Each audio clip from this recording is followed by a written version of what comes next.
Watch out, you're going too fast. Stop, I hate your driving. Stay focused. Wait, is that a stereotype? Yeah. Did you just play the stereotype right now? You hate my driving? Stereotypes. So bad for us. But your driving's not that great. But I know you know how to stay driven. Oh, you know that. Yeah. Mm-hmm. I think we should talk about that next. So stay tuned for our next episode. Sure.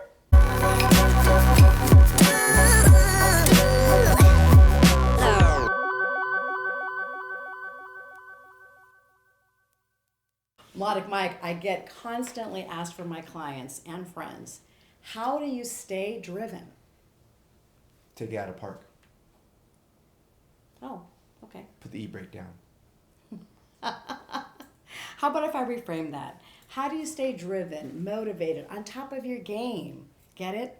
Oh, that. Motivational stuff.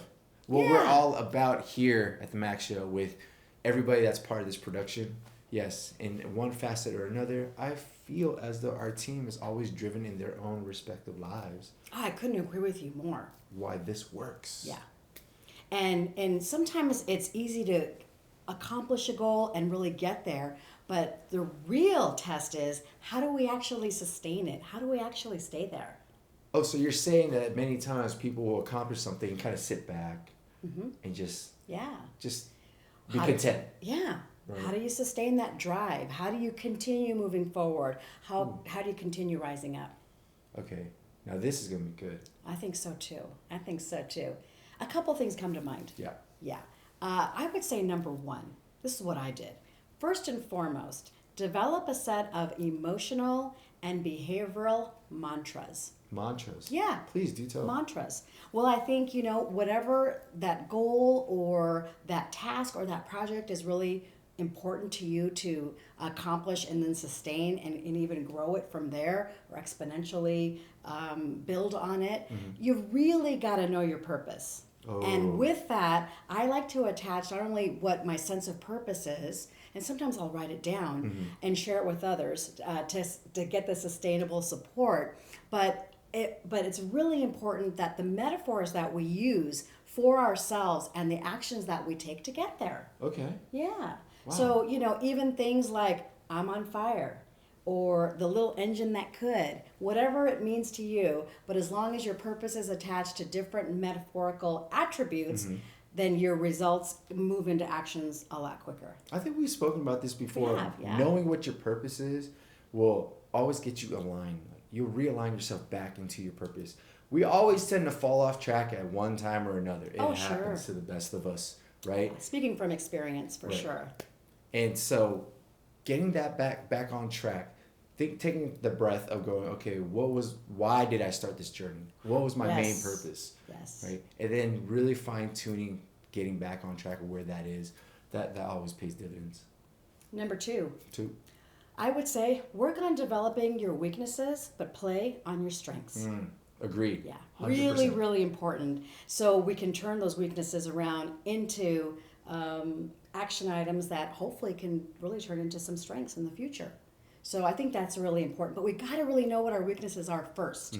Sometimes you've got to ask a mentor, sometimes a friend, your significant other, maybe a student-teacher type of environment.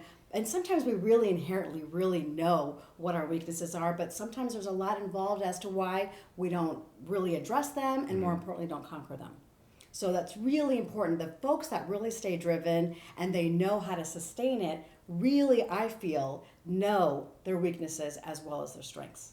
I'm going to add to this. When you find out what your weakness is, don't dwell upon it. That's a positive thing. Very important, yes. It's a positive thing to know what your weakness is because it's something just to work on. You have a multitude of strengths. Don't forget that. Don't lose out. Don't spend, don't get yourself down on the fact that you have a list of weaknesses. Yes. You have a list. Because that could be a weakness in itself. Right. That could just knock you off course. And now you forget, you lose your purpose. Which actually brings me to number 3. Oh, perfect. Manage the negative self-talk and really manage it with your anchors. We all have anchors, and if we don't, we need to go out and get some. Maybe it's physical exercise. Maybe it's a spiritual guru. Maybe it's your favorite author's self-help books. Maybe it's meditation. But whatever it is, make sure you have probably at least a few anchors. So when the self-talking starts coming into play, you're going to stop that and you're going to revolve it around the anchors that really are going to grind you and not really keep you in any distractive fashion. Here's the thing also. To really keep yourself grounded on positive things, check on the things that you keep looking at. You know you spend so much time on Instagram. You spend so much time on Facebook. I've been guilty of that. I'm guilty of that. But see who you follow.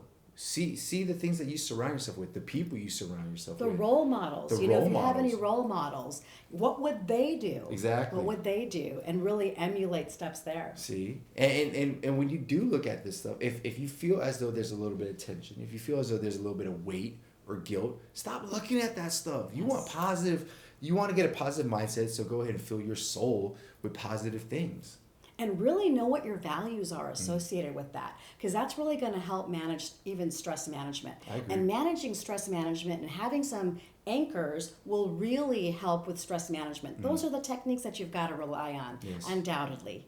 And if we fall, it's absolutely okay, but those anchors and those stress management techniques are really going to help us get back up a lot faster. Yeah.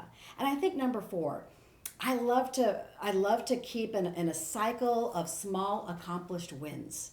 So keep that going. A win doesn't have to be something really big. It can be small but very significant and have a lot of importance. So keep a focus on all of the small wins going forward. That keeps us going, MelodicMic, don't you think? I'll add number 5 because 5 is my favorite number. Thank you. Always take yourself back to a place of gratitude. As long as you're grateful for what you have, as long as you recognize and acknowledge the people, the things that you currently have in your life, and you stay grateful for that, that drive will sustain. And the reason for that is you're humble. Once you humble yourself and realize that you don't need to keep, going out and looking for things and looking for other things to fulfill you, but you find a space that's safe, it's peaceful, and you find your refuge that I'm grateful for what I have. I'm grateful for who I've become. Trust me. Trust us. Yes. That would just keep you back on your purpose. I can definitely say for myself, well said. And what keeps me driven is a lot of those things that MelodicMic just said, along with the other examples that we talked about earlier. Yeah. So stay on your game and stay on that road and live a driven life.